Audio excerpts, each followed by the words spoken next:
Magandang morning mga ka-DIY. For today's video mga ka-DIY ay i-share ko itong order ni Sir Noel ng Dipolog City. Ito Sir Noel yung yung unit, yung ang in-order ni Sir ay ano lang, pasensya na ninyo ng mga ka-DIY yung kamay ko dahil madumi. Nag-welding kasi tayo. Ang in-order niya ay ganito lang siya. Chamber with burner saka yung mga oil pipe. Saka yung daanan ng blower. Yun ang in-order ni Sir Noel ng Dipolog City. Ito sir yung unit mo, yung Calandios oil mo, yung chamber with burner saka ito. I-demo ko lang kung paano siya para doon sa makapanood, para kung gusto niyo mag-order, PM niyo lang po ako.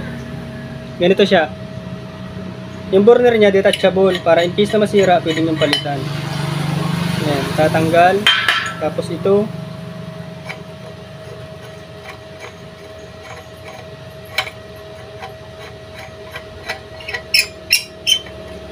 tatanggal din, saka ito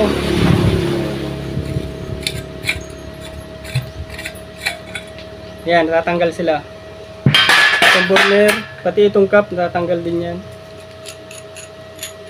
Yan,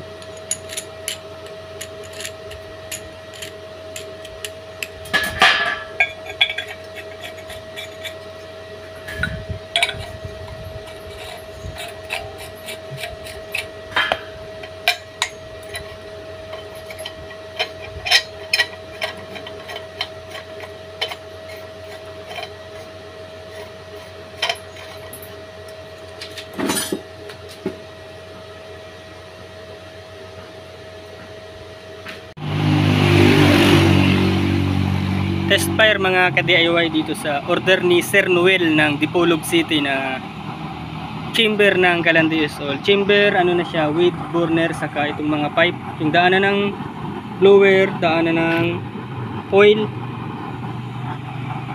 Ang kulang na lang dito yung pinaka frame nya. Ayan, yung test fire nya mga ka-DIY. Ito na Sir Noel ng Dipolog City, yung mo ng Dipolog, yung chamber mo, yung order mo na chamber ng Calandios oil. Yan, 100% low flame. Yan, quality ang apoy niyan. Mamaya mga ka-DIY i-update ko yung i-test fire ito natin ng gabi para mas maganda, para mas makita ninyo yung apoy. Ganun, pag umaga kasi di masyadong makita yung apoy, di masyadong makita yung lumalabas na apoy, pero low flame yan.